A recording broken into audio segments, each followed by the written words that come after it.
Y ya con todos ustedes de vuelta en Radio María, en el programa En torno a la vida. Estamos hablando de un tema delicado, el tema de la muerte, la sedación terminal al final de la vida, lo que los doctores quieren y pueden y deben hacer al final de la vida. Y les decía antes de escuchar esta canción, que espero les haya gustado, que vamos a hablar de eso de la muerte digna, porque los doctores han estado hablándonos sobre cómo y cuándo se debe hacer una sedación, cuándo es correcto o no, cómo una sedación puede ser incluso eutanásica y por lo tanto desordenada, incorrecta. Pero queríamos profundizar un poco en este concepto que yo os decía, hablaba de ello en la entradilla del programa, sobre la dignidad de la muerte y de la vida y demás. Tenemos la suerte de que ha podido incorporarse al programa, siquiera para esta segunda parte, el padre Ramón Lucas, filósofo, sacerdote, profesor de antropología filosófica y de bioética en Roma, en la Universidad Gregoriana, una institución en el mundo de la bioética, y tenemos la suerte de que ha podido pasarse por los estudios para seguir comentando con nosotros los aspectos humanísticos y filosóficos y bioéticos de este problema. Buenas noches, padre, bienvenido. Muy buenas noches, un saludo a todos los radioyentes. Bueno, pues mire, padre, hemos estado discutiendo estos aspectos, pero ahora nos asalta esta duda. Muerte digna, dignidad. ¿Es que esto de la dignidad se podría tener una dignidad mayor o menor? ¿Se pierde la dignidad cuando uno está enfermo? ¿Hay una muerte digna y una muerte indigna? Aclárenos un poco esto, padre, por favor. Usted como experto y como filósofo. Bueno, en realidad la vida está siempre en relación con la muerte y la muerte en relación con la vida.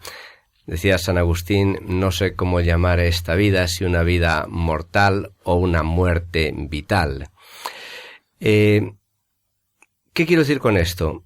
Que así como la vida tiene un valor y una dignidad, la muerte también tiene un valor y una dignidad.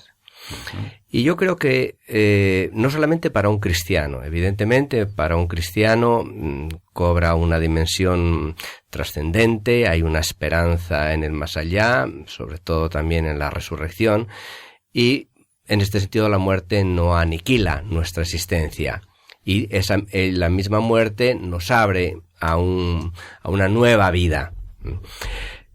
Pero incluso desde un punto de vista puramente racional, uno puede entender el valor de la muerte y el valor de la muerte digna en relación con la vida. Y también, lógicamente, la vida en relación con la muerte. Dice la ascesis católica, dice, mira hacia la muerte y vive como tal. ¿Por qué? Porque si la vida de la persona tiene valor, es porque ella es un sujeto, es un ser único e irrepetible. Únicos e irrepetibles. Uh-huh. Único e irrepetible. Desde el punto de vista numérico, es irrepetible también un bolígrafo, porque un bolígrafo nosotros, desde el punto de vista numérico. Pero la irrepetibilidad de la persona lleva más que la irrepetibilidad numérica. Cada persona es única porque en sí tiene una dignidad, tiene una constitución, tiene un modo de ser, lógicamente después tiene unas vivencias, tiene unos amores, unas relaciones que hacen todo eso único, pero más allá de los actos tiene una constitución que la hacen ella misma. Tú eres José Carlos Avellán y no hay ningún otro José Carlos Avellán en el mundo. Ni aunque fueras un clon, Iba a decir afortunadamente. No hay otro. Porque los gemelos monocigóticos son los clones naturales perfectos. Uh-huh. Y uno no es el otro, ni biológicamente, ni genéticamente, porque los genes no solamente son los que están, sino los que después se expresan en la epigénesis regulativa, entonces ya uno es diverso del otro. Y entonces esto constituye a la vida de la persona una unicidad que le da un valor de no repetibilidad. O sea, que en principio la vida es máximamente digna porque es la vida de una persona única y irrepetible. Sí, ahora tenemos que preguntarnos por qué es única y irrepetible. Uh-huh. Pero la razón última es esa. ¿Por qué? Porque si yo pudiera repetir la vida de una persona, en un tiempo diferente, en unas circunstancias diferentes, no vería yo ninguna dificultad en que hoy yo no tengo una medicina adecuada para poderte curar, hoy te suprimo y dentro de 20 años, cuando tenga la medicina, te rehago. Claro. Pero en realidad no puedo rehacerte. No puedo rehacerte ni empíricamente, pero tampoco podría rehacerte socialmente, afectivamente, porque el contexto sería completamente otro. Y entonces esa irrepetibilidad marca un límite. Entonces, dicho esto, ¿qué es lo que constituye ese valor? Y da esa irrepetibilidad. Si quisiéramos hablar desde el punto de vista psicológico-social, pues las vivencias, las relaciones constituyen una unicidad. Pero yo creo que hay que ir más atrás, a la estructura que hace posible eso. Entonces, yo tengo un valor porque yo tengo unas estructuras orgánicas. La salud es un valor respecto a la enfermedad, que puede ser un antivalor. Tengo un cuerpo, y este cuerpo hay que respetarlo, estas estructuras orgánicas. Pero ¿por qué tengo que respetar estas estructuras orgánicas y no las del conejito, por ejemplo? Que también tienen unas estructuras biológicas funcionales. Porque lo que a mí me hace hombre no es solamente mi estructura biológica, sino es lo que da vida a esa estructura biológica. Y lo que a esa estructura biológica le priva de valor es la pérdida de eso que le da vida. Y eso es lo que los filósofos llamamos el principio vital. Todo ser tiene una estructuración, un principio de vida. Por eso conecté desde el inicio vida y muerte, porque cuando hay vida hay ese valor. Cuando hay muerte, si la muerte es muerte total, desaparecería todo valor. Entonces, porque la vida de la persona está conectada con su muerte y la muerte de la persona está conectada con su vida, por eso ambas tienen valor. Y nuestra vida humana tiene el principio de ser de la unidad de nuestra vida humana, no es un principio material, es un principio espiritual. Es lo que hemos llamado siempre el alma espiritual.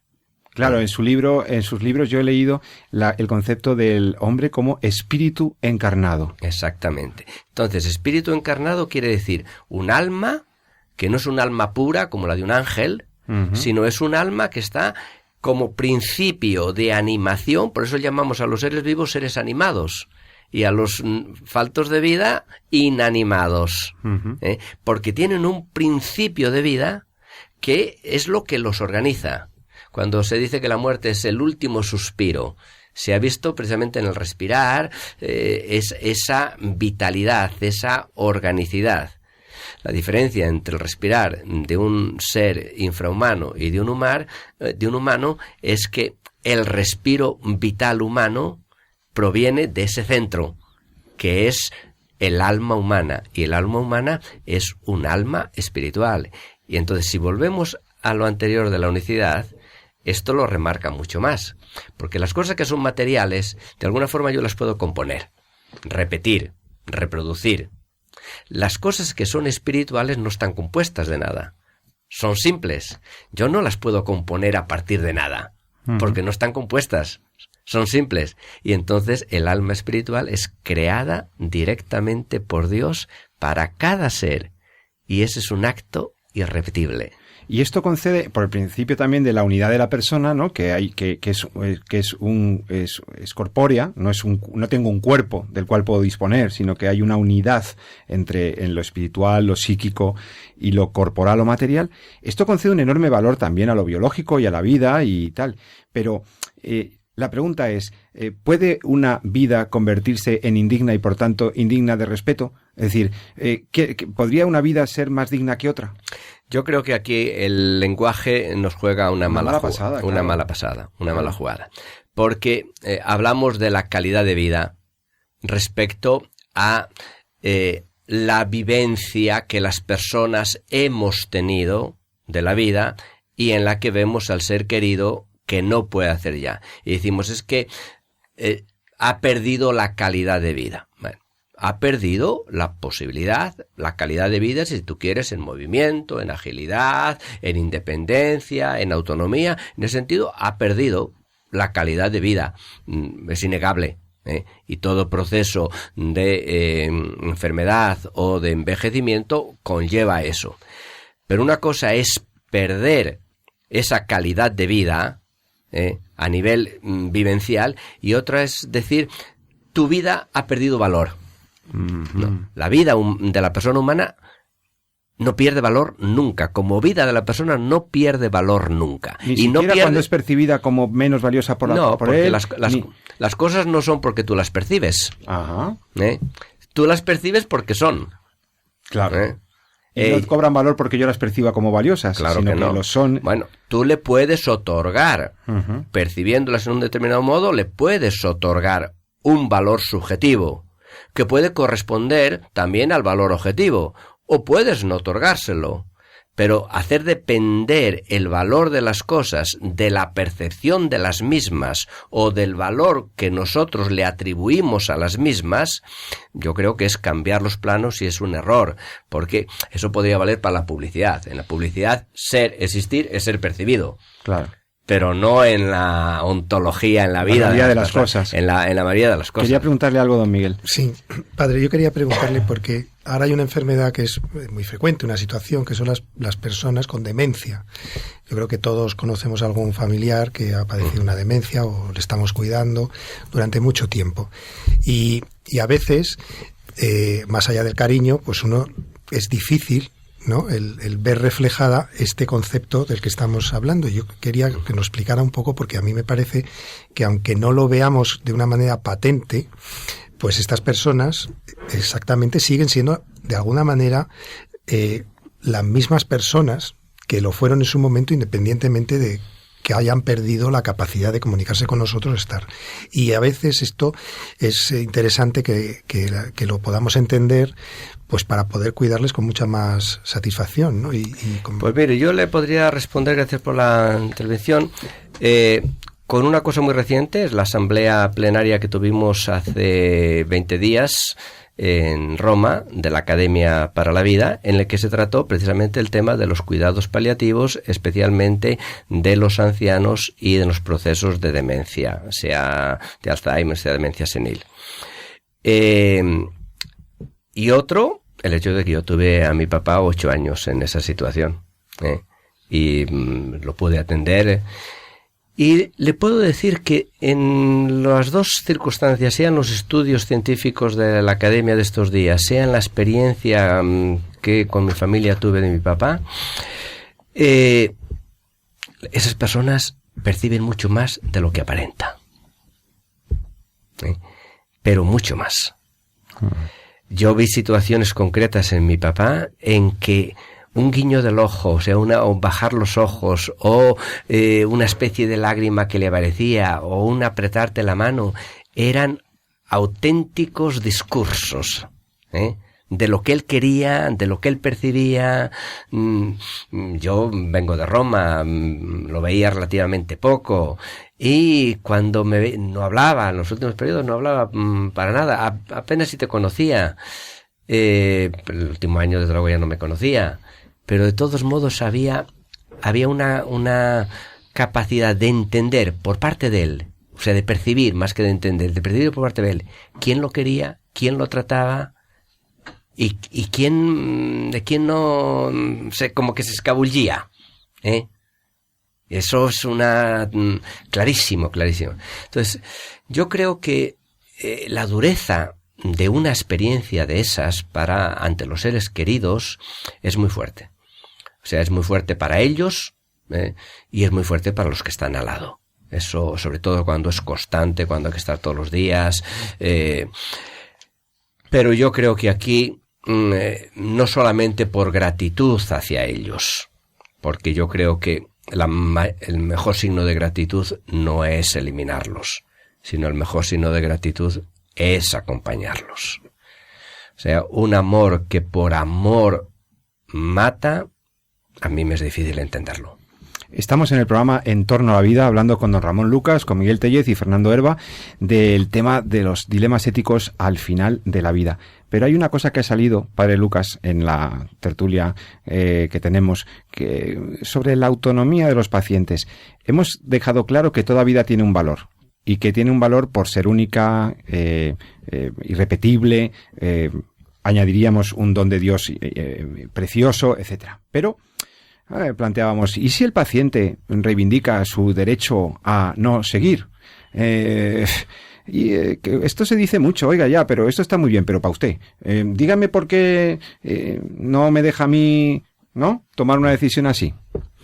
¿Qué le contestaría? Pues mire, yo creo que eso parte de una falsa concepción de lo que es la libertad humana. La libertad humana no es hacer lo que uno quiera, cuando quiera y como quiera. Eso es el libertinaje. La libertad humana tiene un anclaje con la verdad. Y separada de la verdad, la libertad se convierte en libertinaje, en prepotencia de los más fuertes contra los más débiles y en abuso. ¿Qué quiere decir anclada en la verdad? En realidad, ¿la libertad qué es? La libertad es un acto de mi voluntad. Yo quiero venir a esta transmisión. Yo quiero tomarme un café. Es decir, mi voluntad toma una decisión. ¿Por qué mi voluntad toma una decisión? Porque conoce algo. Si yo no conociera, no quisiera nada, no decidiría nada. Se dice que lo que no se conoce no se ama. Ojos que no ven, corazón que no siente. Entonces, yo tengo que percibir la realidad. Y eso lo percibo con mi inteligencia. Percibir la realidad como inteligencia es percibir la verdad. Yo decido con mi voluntad eso que he percibido como inteligencia. Por tanto, la libertad y la verdad tienen que estar unidas como los anillos de una cadena. En la medida en la cual mi decisión libre se separe de la verdad de las cosas, en este caso de la dignidad de la persona humana, de el respeto de la dignidad de la persona humana, que es la verdad de mi identidad. En ese sentido, mi acto libre está viciado. Será sí un acto que procede de mi voluntad, pero no de una libertad en relación con la verdad, y por tanto está viciado en su raíz misma. De ahí que la auténtica promoción y defensa de la autonomía de una persona en su decisión no es respetar lo que él decide, sino respetar el contenido de bien que hay en su decisión, o no realizar el contenido de mal que hay en su decisión. Clarísimo. Bueno, nos quedan unos minutos nada más para que si queréis decir en 30 segundos la idea que, de todo lo que hemos estado hablando aquí, la idea que querríais que quedara como más esencial de lo que hemos aportado hoy, ¿no? Y luego haré una última pregunta al padre Lucas, ahora en vísperas de la Semana Santa, de la Pasión y Muerte de nuestro Señor Jesucristo, del recordatorio de la memoria de la resurrección de Cristo. Pues vamos a hacer también una última pregunta. Pero antes de eso, díganme entonces en 30 segundos cada uno lo que creen que es el mensaje que, como médicos, como humanista, pueden decirle a los oyentes de Radio María en torno a la sedación, lo que hacen ustedes con el dolor, etcétera. A mí me gustaría recordar a los oyentes y a los pacientes que realmente los médicos lo que tratamos son enfermos, son pacientes, personas, no tratamos enfermedades, ¿no? Yo creo que eso es lo importante, es decir, cuando tratas enfermedades puedes ganar o perder, porque no siempre puedes curar, pero cuando tratas con personas siempre ganas, porque puedes ayudar en ese proceso final de la muerte a realizarse incluso, ¿no?, en sentido positivo. Puedes ayudarle a que se alivie, puedes escucharle, darle soporte emocional, etcétera. Entonces, eso es lo que me gustaría dejar. Perfecto. Así para Don Miguel. terminar. Pues a mí lo que me gustaría decir es que creo que la muerte es un proceso absolutamente personal. Probablemente es una de las cosas, junto con el nacimiento, que todos los seres humanos tenemos que hacer personalmente. Nadie puede hacerlo por nosotros.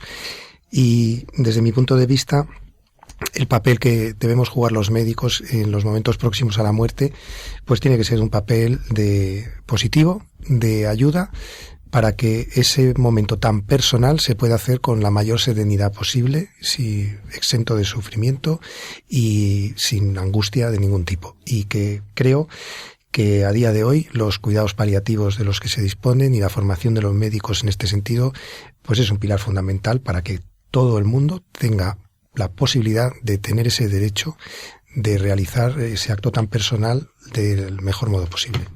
Con médicos así yo me quedo mucho más tranquilo, ¿eh? Muchas gracias. Yo le quiero preguntar por último para cerrar, Padre Ramón, como católicos estamos ya en una época fuerte de nuestra fe, de la vivencia de nuestra fe, y esto lo conecto con el tema de la muerte. ¿La muerte puede tener un sentido? ¿Se le puede dar sentido a ese sufrimiento al final de la vida? ¿Somos masoquistas los católicos? Aclare un poco esto. La muerte y resurrección de Cristo, ¿cómo puede hacer que tenga sentido una vida y una muerte? En 30 segundos. Le respondo con una frase de Claudel. Cristo no vino a explicar la muerte, ni el sufrimiento, sino a acompañarnos en ellos con los suyos. Y de hecho él no explicó nada de eso. Él lo vivió. Sí, no, yo solo quería resaltar un poco lo que comentaba el doctor Noguera, la importancia de la intención que te mueve. No del resultado final, sino de la intención que te mueve, que es clave a la hora de diferenciar algunas cuestiones referentes a los cuidados paliativos y la eutanasia, ¿no? La eutanasia es, pues eso, cualquier acto, conocido bien por acción o bien por omisión, que aunque fuera por buenas intenciones, o movido mejor por un elemento compasivo, como puede ser pues mitigar el sufrimiento, tu intención es directamente acabar con la vida del paciente. Que no es lo que está contando el doctor Noguera, lo que está contando el Noguera es otra cosa, es que el hecho de tratar de mitigar un síntoma, de mitigar un dolor, de mitigar un síntoma refractario, pues lleva como consecuencia secundaria el hecho de que la vida del paciente se pueda acortar en un momento dado. Y ahí es clave, porque eso a veces hace que los medios de comunicación nos ofrezcan una similitud precisamente entre la sedación, la eutanasia u otros aspectos de los cuidados paliativos, que parece que si uno está en contra de la eutanasia está también en contra de los cuidados paliativos, y eso está muy lejos, ¿no?, de la realidad. Entonces, en ese sentido, hay que estar muy tranquilos. Es decir, los cuidados paliativos es algo que es éticamente muy deseable, no solamente no es que haya falta de ética ahí, sino que es éticamente deseable, es muy humano, y lo que nosotros hacemos, lo que uno hace desde la perspectiva de los cuidados éticos es precisamente humanizar ese final de la vida, no buscar deliberadamente la muerte del paciente, sino humanizar el final de la vida. Creo que cada vez va a ser más actual, sobre todo en los tiempos que se nos vienen, y yo creo que es importante, ¿no?, hacer ver un poco a nuestros oyentes, abrirles la luz, abrirles los ojos respecto a lo que son los cuidados paliativos, esa diferencia tan brutal que hay con el ensañamiento terapéutico y con la eutanasia, que no tiene nada que ver muchas veces que traten de, desde algunos medios de comunicación, en general desde algunos sistemas, de hacernos ver que prácticamente los cuidados paliativos y la eutanasia es poco más o menos que lo mismo, y sin embargo son cosas radicalmente diferentes. Entonces es un tema de extraordinaria actualidad en los cuales vamos a tener que tener los conceptos muy claros y las ideas muy claras en los próximos, yo diría que meses y años, de forma más o menos inmediata, y por tanto me parece un tema muy adecuado para tratar aquí y hablar un poco. Es que además, si hay algo en la vida de lo que estamos seguros es de que nos vamos a morir. Es decir, esto es así, señores, os lo digo en la tarde, en la noche del viernes, cuando estamos a punto de disfrutar del fin de semana y todos tenemos enorme optimismo, pero es una realidad, esto está ahí y la muerte está ahí, y sabemos que es una certeza biológica que la vida se acaba. Entonces, el gran debate no está en el tema de la muerte, sino en cómo nos morimos, cómo queremos morirnos, cómo queremos que nos traten y nos cuiden en el momento del morir. Que esa muerte sea digna. ¿Qué significa que una muerte sea digna? ¿Cómo podría haber muertes dignas si no hay vidas dignas? Desde luego, pero sí queremos hablar de lo que significa morir dignamente. Queremos hablar y clarificar cuál es la dignidad que tiene todo paciente, cuáles son las obligaciones de los médicos en esos momentos finales de la vida, qué es lo que se debe hacer y lo que no. Y porque en el fondo todos queremos, Jesús, que nos cuiden, que nos quiten el dolor, que nos acompañen, y eso es una muerte digna probablemente, una muerte debidamente atendido, una muerte en unas condiciones razonables de quietud, de haber podido en la medida de lo posible hacer las paces con el mundo y con la historia propia y con la propia biografía y con Dios. Y en ese sentido, pues la verdad es que como ahora nos morimos en los hospitales o en centros médicos, pues es muy importante quien nos acompañe en esos momentos. Entonces me parece que hablar de la muerte en sentido positivo, o del morir, o de cómo nos debemos morir, pues me parece muy importante. Sin duda, sí, fíjate que en la medicina estamos un poquito a las puertas de este tema, ¿no? Llevamos conociendo al hombre desde hace muchos años, desde Hipócrates, los galenos, etcétera, abordando la enfermedad, y sin embargo el concepto o el tema de cómo abordar pues nuestros últimos momentos en torno a la muerte o cercano a la muerte es algo como que muchas veces la medicina ha querido dejar de lado, ¿no? Y sin embargo ahora, ¿no? Probablemente pues por quizá ese aumento de la población, esa disminución de la letalidad de muchas otras enfermedades, eso que vivamos más, que nos enfrentemos a situaciones clínicas pues hasta ahora no conocidas, ahora estamos los médicos empezando a descubrir la importancia, ¿no? Es curioso que como ha sido la propia sociedad, ha sido el propio hombre el que nos ha hecho ver a nosotros los médicos la importancia de abordar desde un punto de vista científico, desde un punto de vista serio, ¿no? el último tramo de la vida. Yo tengo un amigo que me decía, a mí no me da ningún miedo la muerte, a mí lo que me da miedo es el dolor. A mí lo que me da miedo es el sufrimiento, bueno, entendiendo como el dolor que supera el nivel de lo físico, el sufrimiento interior, ¿no? El de morirme solo. Entonces, claro, esto es muy importante ver cómo nos estamos muriendo en los hospitales, nos estamos muriendo en circunstancias atendidos por doctores, por enfermeras, por personas que entonces es muy importante ver cuáles serían las condiciones y cuáles serían las posibilidades que la tecnología nos da ahora para morir en las mejores condiciones. Y por eso, ya digo, en positivo, con enorme ilusión, porque lo que vamos a contaros verdaderamente a mí me da mucha esperanza, pues vamos a tratarlo, vamos a hablar de esto, de los cuidados paliativos. Bueno, y para hablar de eso, aunque el doctor San Román como médico que es sabe mucho y hará aportaciones, claro, esta es una cosa que no habéis estudiado vosotros en medicina. Es así, o sea, yo fíjate que he aprendido mucho más de esto, de los cuidados al final de la vida y de cómo enfocar este tramo. He aprendido mucho más de pacientes que he tenido que han fallecido y de ver cómo el trato de sus familias, etcétera, que de lo que me han podido enseñar en la Facultad de Medicina en su momento. Y claro, esto es un reto pendiente para las facultades de medicina, para los centros clínicos, el poder desarrollar y abarcar desde un punto de vista serio, estructurado, protocolizado, todo este proceso, ¿no? Pues sin duda